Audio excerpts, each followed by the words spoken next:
Hi everybody, my name is Babalwa Carol Mtshiselwa and I'm a makeup artist in the film industry.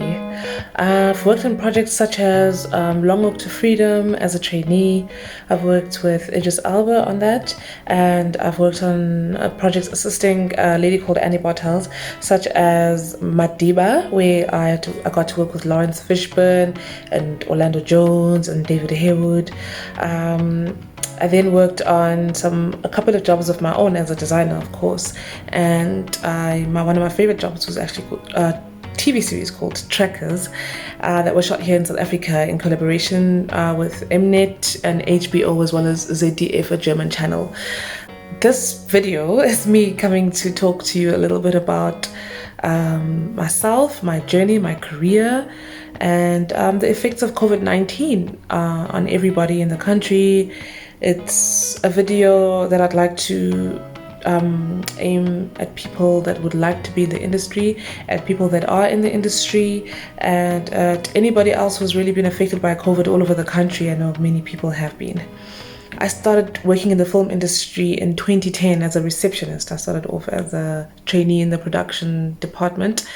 I then moved on to being a trainee in the makeup department, where I worked as a daily, which meant that I wasn't able to work full-time on the job. I just worked on days where they needed extra help. But in that time, I got to learn a lot about makeup and train. I then started working more and more in the makeup department as a trainee for about 2 years. For the next 3 years after that, I was an assistant, assisting a lot of different HODs and a lot of different jobs, local and international. It was a very challenging journey, I must say. Like, it's not an easy industry to be in, but with perseverance and with my goals set, I managed to pull through. Now, in the industry, there's a lot of times where you have to just keep talking to yourself and motivating yourself to continue. And that's something that I've had to do along the way to be able to get to the point that I'm at today, which is basically a makeup and hair designer who started off on really small projects that most people would not end up being able to watch because they were on like much smaller platforms, to a designer whose films have been on big screens all over the world, and series that have been on screens all over the world as well. I'm very, very proud of my journey. I've worked on really big productions. My first feature film was a film called While You Weren't Looking, and then I went on to working on many more, such as Nommer 37 by Gamut Films with director Nosipo Dumisa, who's like a really huge inspiration to me, as well as Five Fingers for Marseilles. I've had the opportunity to work on the series I spoke about earlier called Trackers as well, and Lockdown, which is on Mzansi Magic, and Showmax project. My proudest must be Nommer 37, Knuckle City, and Trackers. Those are the biggest projects for me. Those are the most challenging projects I've had so far. But I've really, really, really learned a lot from them.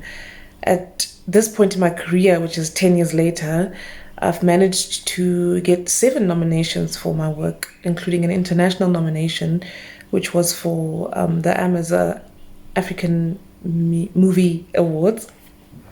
And the other 6 nominations were all for the SAFTAs, South African Film and Television Awards. I've managed to win 3 of those awards, the SAFTAs, one in 2018, one in 2019, and another this year. The first one was for Lockdown Season 1, the series, and the second one was for Lockdown Season 2, and the third one I've received is for Knuckle City. Now, I don't believe that this is the end of my journey. I believe that this is the beginning of my journey. Every little achievement for me is like the beginning.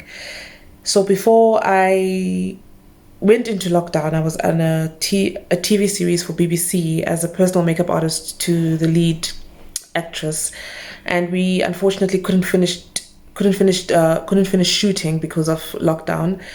And I've now been sitting at home for 3 months without work or an income, and it's been really, really difficult. COVID has really changed many lives and has also really demotivated a lot of people. And I also at times felt very demotivated and stressed because of finances and just not working and just needing to be back on set and doing what I do best and what I love most.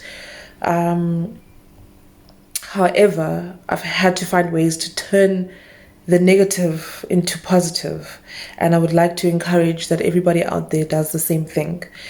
There's a lot is going to change, and somebody said to me that we need to look at this as an opportunity to change, an opportunity to do things differently, because it's only a sign that there was a lot that wasn't being done correctly by everybody in the world as a collective and as individuals, and this is a time for us to sit down and look at it. Use this time to make the most out of what can come for you afterwards, because there is an after.